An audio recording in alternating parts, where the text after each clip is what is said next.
Luego lo voy a subir al canal YouTube para que ellos tengan todas estas opciones y más adelante no te voy a volver a molestar, sino que los alumnos van a ver esta clase. Entonces, bienvenida a nuestra clase de Psicología Social. Ellos son alumnos del tercer semestre de Comunicación Social y quiero presentarles a la profesora Moraima Guanipa.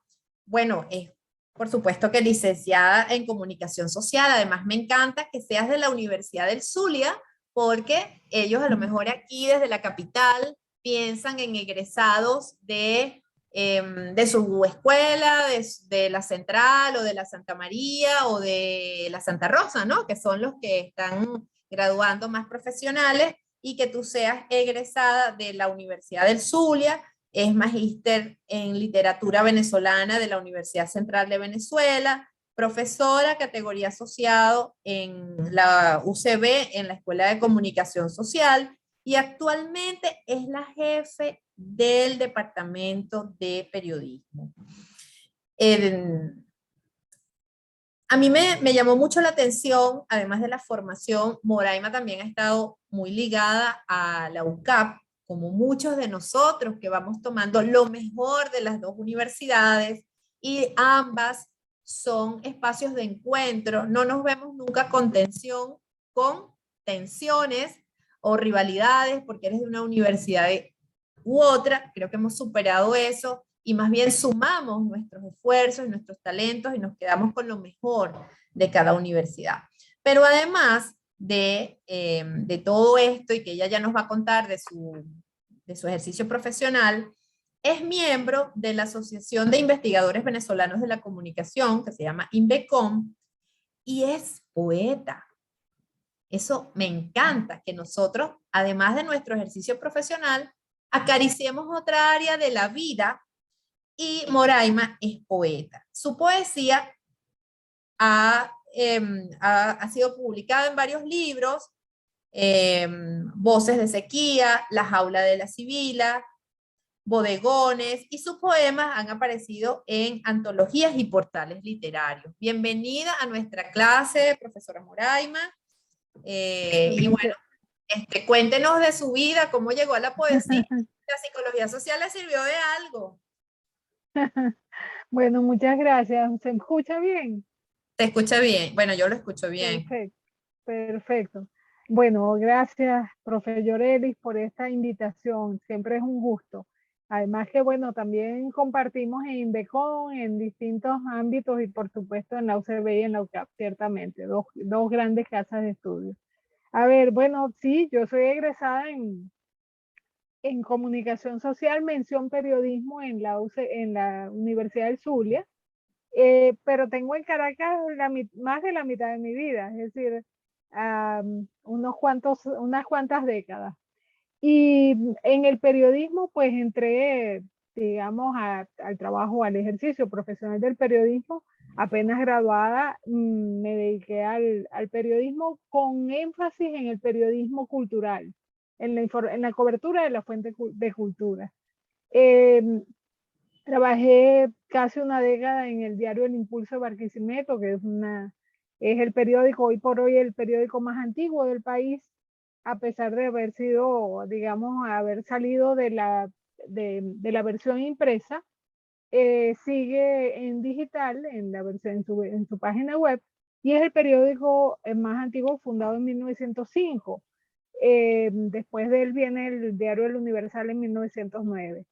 Y de ahí empezó todo mi trabajo en el ámbito cultural, entre otras cosas porque me interesaba tanto las letras, la poesía, la literatura, como las artes plásticas. Yo estudié 4 años en artes plásticas, y pensé que esa era, por ahí iba la de mi vocación, mi interés. Tenía unas exposiciones de arte, etcétera.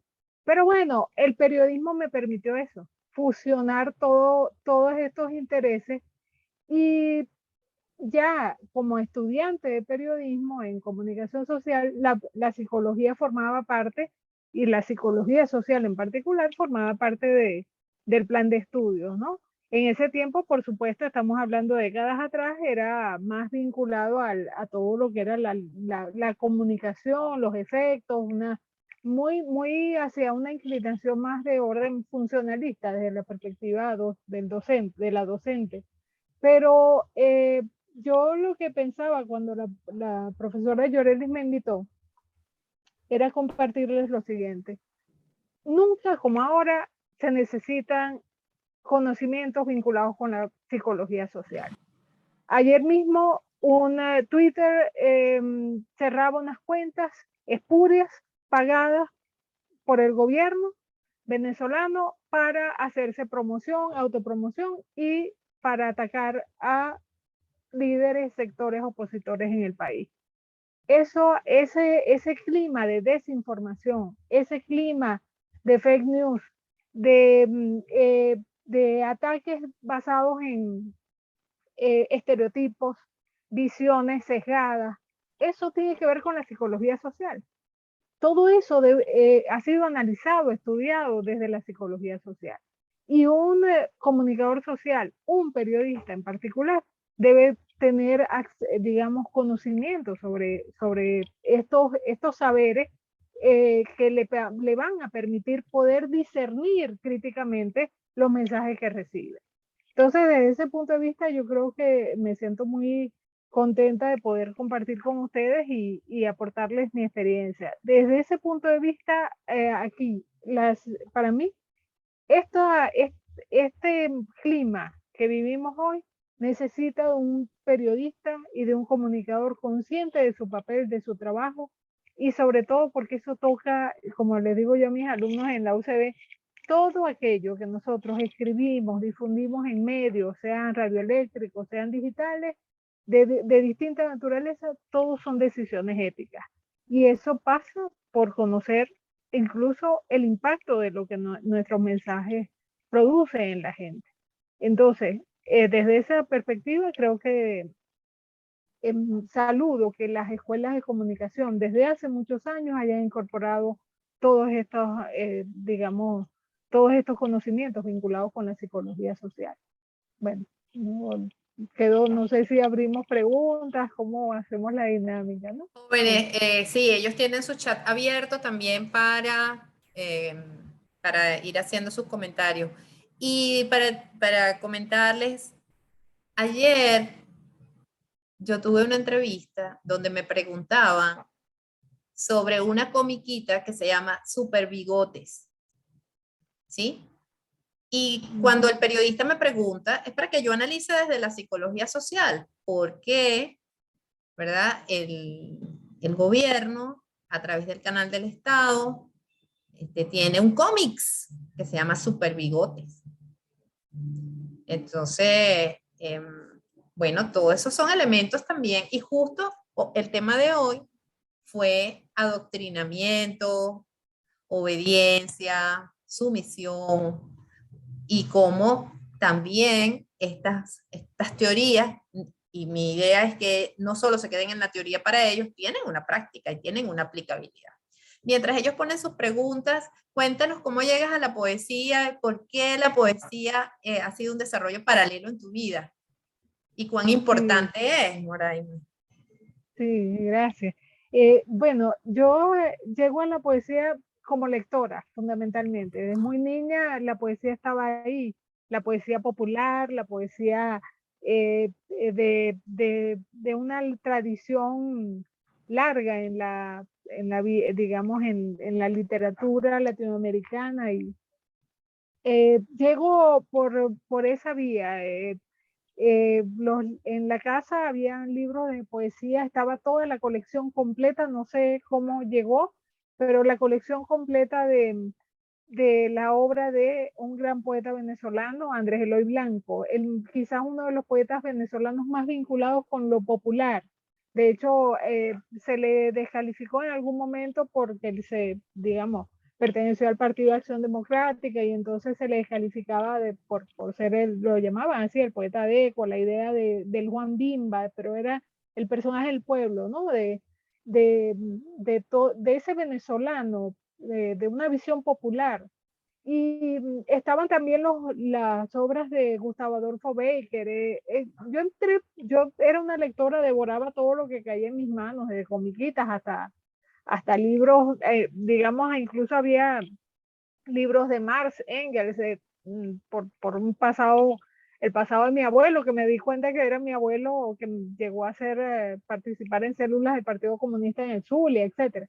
Y todo eso empezó a decantarse de alguna manera, eh, y el trabajo con la palabra, sobre todo para mí, como egresada en periodismo, la palabra tenía una importancia vital.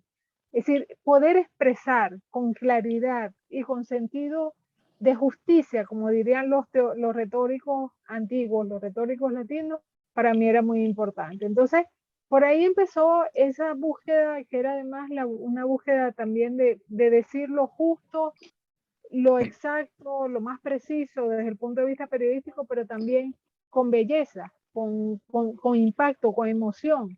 Y por ahí llegó la poesía. No me animé mientras trabajaba en periodismo cultural, no me animé a publicar porque me parecía que era como abusar de un rol que no me correspondía en ese momento. Y después que dejé el diarismo, sí empecé a organizar mis poemas, etcétera. Participé en un concurso de la Contraloría General de la República, de los 60 años, un concurso que además fue para mí un honor haber recibido una mención y que se publicara mi primer libro, que es Bogares, porque además el jurado era Jesús Anoja Hernández, profesor fallecido, poeta y historiador. Estaba también a Rafael Arraiz Lucas y estaba Marta Sosa, poeta Marta Sosa, entonces Joaquín Marta Sosa. Entonces, de alguna manera eso fue un estímulo para mí para continuar en esas tareas de la poesía y empezar a trabajarla ya más sistemáticamente. Eso no me ha abandonado. Hay unos poemas en No puedes vivir sin poesía, entonces. No puedo. Además que yo siempre recuerdo a Cadenas, el maestro Cadenas, que ayer le entregaron el honoris causa en la UPEL, en Barquisimeto. El poeta Rafael Cadenas dice, y hay un poema que yo digo que debe estar en todo y cada una de las escuelas, de las entradas de escuelas de comunicación y de las facultades de humanidades, que se llama Ars Poética, y dice que cada palabra lleve lo que dice, que sea como, que cada palabra lleve lo que dice. Imagínense lo que quiere decir ser fiel a la palabra, al decir, porque no podemos descuidar ese aspecto. Entonces, desde ese punto de vista, poesía y periodismo o escritura siempre han tenido para mí un papel importante. Bueno, como ellos no tienen preguntas y comentarios, yo sí. Primero, comprometerte a que nos compartas ese poema del maestro Cadenas, ¿verdad? Cadena, Nos los sí, compartes, si lo como tienes en no, digital, bueno, sí hay un bueno, comentario allí. no lo tengo en digital ahorita, pero bueno, voy a permitirme leerlo. Se llama Ars Poética y dice que cada palabra lleve lo que dice, que sea como el temblor que la sostiene, que se mantenga como un latido. No he de proferir adornada falsedad, ni poner tinta dudosa, ni añadir brillos a lo que es. Esto me obliga a oírme, pero estamos aquí para decir verdad. Seamos reales. Quiero exactitudes aterradoras. Tiemblo cuando creo que me falsifico. Debo llevar en peso mis palabras. Me poseen tanto como yo a ellas. Si no veo bien, dime tú que me conoces, mi mentira, señálame la impostura, restriégame la estafa. Te lo agradeceré en serio. Enloquezco por corresponderme. Sé mi ojo. Espérame en la noche y divísame, escrútame, sacúdeme. Imagínense lo que le pide el poeta a la palabra. Y es eso, o sea, es la honestidad cuando decimos las cosas, es, es ser lo más preciso, lo más exacto, lo más fiel a lo que decimos. Ahí hay una ética del decir. Eh, en estos tiempos de tantos emoticones, mensajes breves, tics idiomáticos, etcétera, necesitamos eso, ser fieles a la palabra, porque la palabra digamos, es una forma de estar en el mundo, estamos en el mundo a partir de ella. Y bueno, eso es la materia prima de cualquier comunicador. Así haga cómics, así haga podcast, así haga, utiliza cualquier recurso, cada vez más la palabra está presente. Tienes un comentario aquí de Fabiola González que dice, ¿cómo puedes encontrar relación entre el arte de la poesía con las noticias que en muchas ocasiones, por no decir en todo momento, son de carácter negativo? ¿Cómo te inspiras para embellecer y transformar la realidad que no es tan bonita? Sí, a ver, voy a usar una imagen creo que No es sé de quién García tiene Lorca. algo encendido por ahí, por favor. Hay una imagen del poeta García Lorca que decía, tenemos que entrar en el barro, en el estiércol para buscar la rosa, para buscar una violeta, una flor. Pese a todo eso negativo, la vida existe, también hay belleza. Yo no creo que tengamos que usar la idea de tapar con palabras o con lo bello aquello que es la realidad. Todo lo contrario. De hecho, escogí al poeta y lo traje aquí a gracias Fabiola, qué linda comparación dice. Gracias. Que lo traje a Cadena justamente por eso. Yo los invito a que lo lean. Él dice, la realidad está ahí, no tenemos que llenarla de otras palabras, no tenemos que embellecerla. Eso lo dice un poeta como Rafael Cadena. Entonces, cuando yo les leí este poema de Ars Poética, él lo que dice es, vamos a lo real. O sea, yo no estoy eludiendo en modo alguno la realidad. Ya, sé la situación, lo negativo, todo el clima opresivo. Imagínense ustedes lo que son 2 años ya de pandemia, las muertes, las pérdidas, los dolores que todos tenemos y cargamos con nosotros, el mundo familiar, sentir que el mundo se vuelve como hilachas. Frente a eso, más que nunca necesitamos la poesía, necesitamos la palabra y necesitamos un periodismo que narre con lo más de manera más auténtica eso que registramos. Eh, Imagínense lo que significó, hay un eh, superviviente de los campos de concentración. Aún en esa situación, Frankl decía, tenemos que ver, yo me salvé porque vi más allá. Yo no estaba solo en el campo de concentración. Yo veía el futuro y de alguna manera es eso. O sea, y él dice otra frase que es muy manida ahorita. No es lo que te pase, sino lo que haces con lo que te pasa. Si uno sigue cavando el foso, pues mire, no vas a conseguir otra manera de vivir, otra salida. Pero si en cambio tratas de salir, tratas de encontrar belleza, dignidad, bondad, piedad, incluso una palabra venida menos, creo que podemos hacer cosas. Y pensar en el futuro. Esa para mí es una esperanza certera, no es una esperanza de vidrecitos y no, es pensar la esperanza y construirla desde el aquí y del ahora. Okay. Bueno, yo agregaría algo de profesor a profesor, porque tú dijiste algo que anoté, y es que tú, desde joven y estudiando, eras una devoradora de lectura, ¿no? Que leías todo. Y a mí me preocupa un poco, Moraima, esta generación que lee menos, que es la generación de los tantos caracteres, del mínimo, cómo buscar, no sé, tal vez un punto medio, cómo seguir estimulando en ellos que la respuesta no puede ser solo un emoticón o que el emoticón va a quedar para otro espacio y que nosotros somos precisamente forjadores de palabra, de articulación, de argumentos, ¿verdad? De lectura profunda, de sumar conocimientos de otras áreas. Entonces, para ellos que pueden sentirse muy abrumados de, pero tengo que leer todo eso. Sí. Sí, miren, nunca como antes se ha leído ahora, nunca como ahora se ha leído tanto. O sea, además, lo que decía alguien a propósito de Internet, caramba, tenemos a nuestra disposición un universo de fuentes informativas, de datos, etc. Eso, lo que necesitamos es una lectura atenta, pendiente. Y a ver, la lectura nos aproxima a mundos que a veces no alcanzamos a comprender o nos resultan oscuros, difíciles. Darse de golpes con una idea, una palabra, sobre todo los textos académicos, por ejemplo, que son los que leemos básicamente en la universidad, decodificar, aprender a decodificar. Eso es un ejercicio. Y es igualito que ir al gimnasio. O sea, si tú vas al gimnasio, incluso aún en pleno entrenamiento todos los días, tú sientes que, oye, yo no voy a llegar. O subir, a mí me encanta subir el cerro. Tengo 2 años de dieta verde, por decir así, por la pandemia. No he podido subir.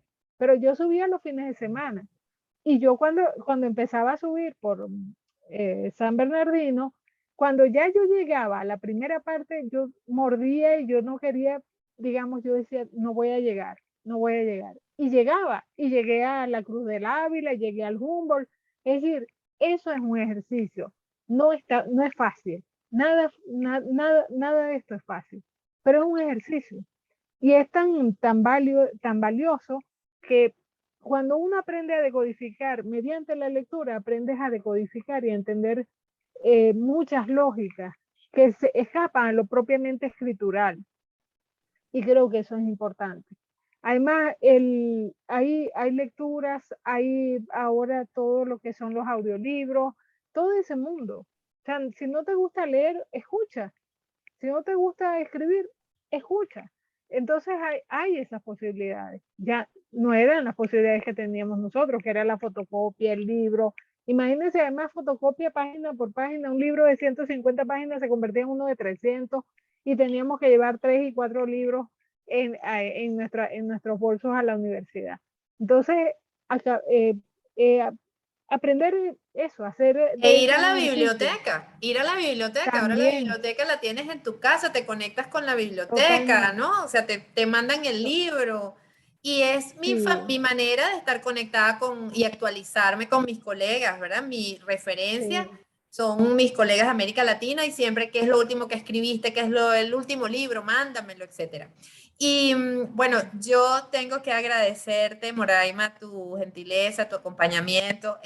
No tienes idea cómo me metiste el dedo en el corazón leyendo un poema en mi clase, en nuestra clase. Mira, yo creo que estoy colorada, estoy muy, de verdad, muy emocionada. Y la poesía Sí, puede hacer esas cosas, ¿no? Las artes, sí, la cultura hace eso con nosotros, nos emociona sí, y nunca me imaginé en mi clase de psicología social tener una periodista, poeta leyéndonos a cadenas.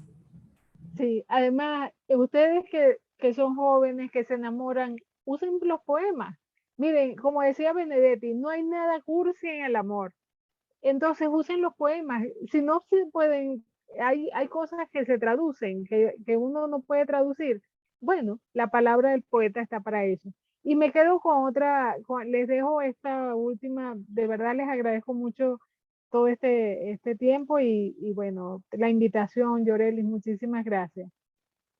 Dice, y vuelvo a cadenas, tal vez algo queda en pie. Y dice, los poetas levantan espléndidas construcciones, ninguna acritud, solo templanza, solo la limpia obra, solo el escondido esplendor. No se engañan, pero me asombra que sigan trabajando en la casa del idioma. Los poetas trabajan en la casa del idioma, los periodistas trabajamos en la casa de la realidad, y bueno, tenemos tareas por delante. Muchísimas gracias. Pero yo te voy a robar 5 minutos más porque también dijiste otra Como, cosa que no lo he contemplado, que es el periodismo cultural. ¿Podrías sí, definirnos eso para nosotros? Y eso puede ser una práctica también para estos jóvenes, ¿verdad? sí, cómo no. Bueno, el periodismo cultural es una fuente dedicada a darle cobertura a todos los fenómenos de lo que llamamos cultura. Pero como el término cultura escapó, gracias, digamos, por fortuna, del redil del oculto, de las bellas artes, de la literatura, para entrar en todo lo que hace el ser humano desde la perspectiva de la antropología y de la etnografía, cultura es todo lo que hacemos, desde derechos humanos, la cocina, la gastronomía, las tradiciones. Entonces, cultura es todo. Ahora, en el ámbito del periodismo cultural se le da tanto cobertura a todas esas expresiones tradicionales de la cultura y de las bellas artes, como a las nuevas expresiones vinculadas con los medios de comunicación, con la cultura popular y tradicional, con la historia, etc. Yo, como docente e investigadora, vengo trabajando ya no desde la práctica profesional, que va cuando es el diarismo, pues cerré esa etapa, pero sí desde el análisis de los textos culturales y que se producen en las secciones culturales. ¿Qué me preocupa? ¿Qué me llama la atención? Que esa mudanza hacia el entretenimiento, hacia la farándula en particular. ¿Por qué? Porque eso es cultura, sí, pero debe haber una manera de abordar eso. O sea, no es la industria cultural pensada solo como el último disco de fulano o la película de Mengano, no. Es analizarlo, es hacer crítica sustentada, argumentada, usar los argumentos. Entonces, eso hace falta. Hay muy poco trabajo de análisis. Nos montamos sobre la ola de las modas, las tendencias. Mire, yo siempre digo esto. Uso una frase de un escultor español, Eduardo Chillida, ya fallecido. Moda es lo que pasa de moda.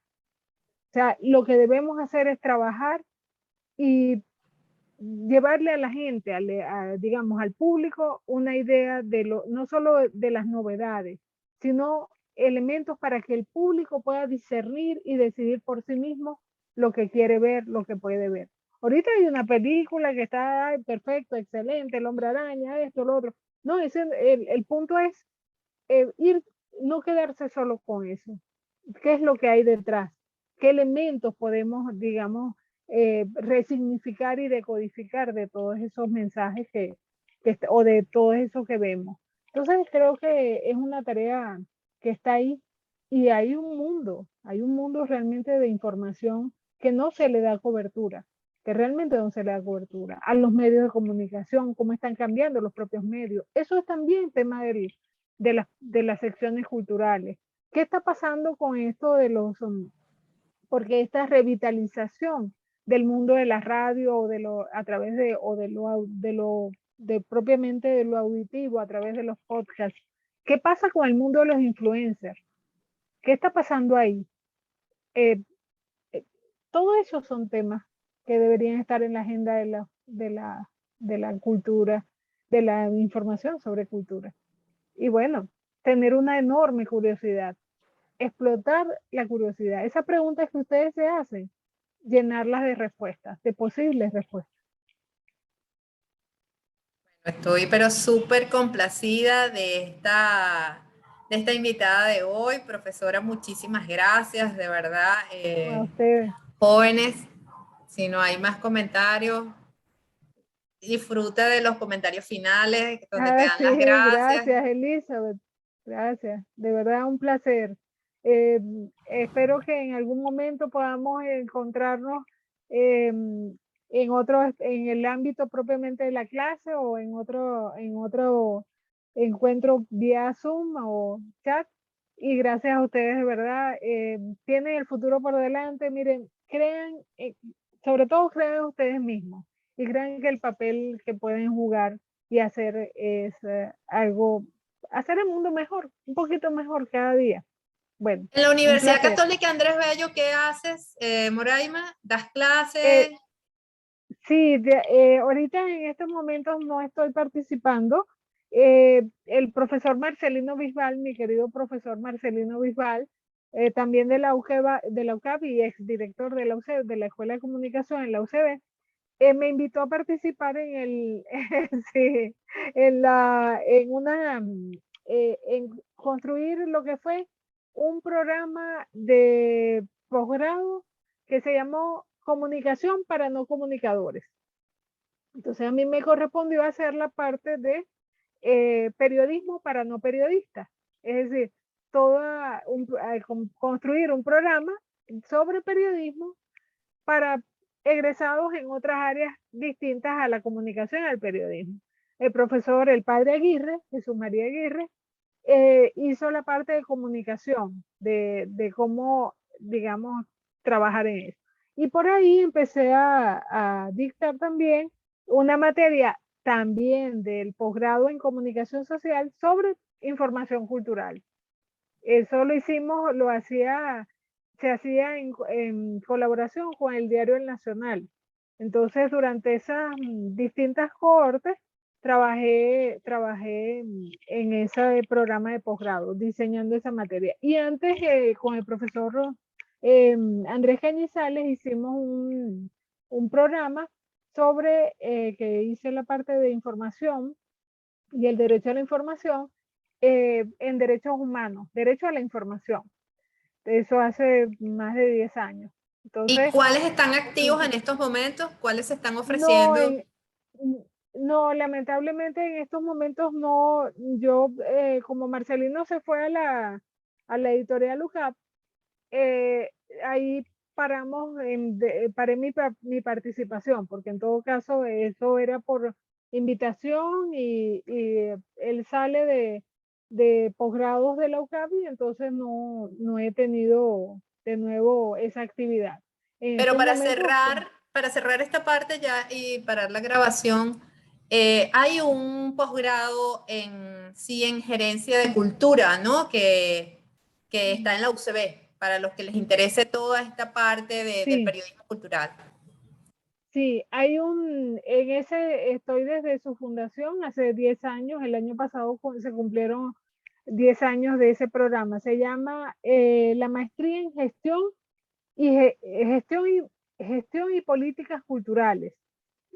Se ofrece en la UCB y es para digamos, todos los egresados que estén trabajando en el sector cultural y que estén dedicados o bien a la comunicación en ese ámbito. Bueno, tiene ya bastantes egresados. Lo bonito de ese posgrado es que reúne a historiadores, gerentes culturales, músicos, gente que trabaja en el ámbito de los museos. Entonces, ha llenado un vacío importante.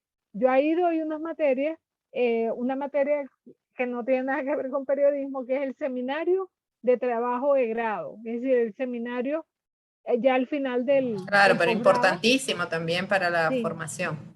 Ahí está el exactamente, que profesor tiene entonces, Carlos Guzmán, ¿no? El profesor. Carlos Guzmán, sí, el profesor Perfecto. Carlos Guzmán. Bueno, Entonces, que también está sí, en las sí, dos sí, también es universidades. profesor UCAP, sí. Sí, sí, Bueno, te sí. damos las gracias Bueno, nuevamente. Hemos cerrado, pero siento chao. que es un broche de oro este ciclo de invitados especiales. Y mis alumnos siguen todavía conectados conmigo a la clase. Y ¿Cómo no? nuevamente gracias, profe Moraima. Bueno, gracias, Yoreli, y gracias de verdad a ustedes por este tiempo. Y bueno, a la orden en la UCB. Bueno, un placer, que estén muy bien. Chao.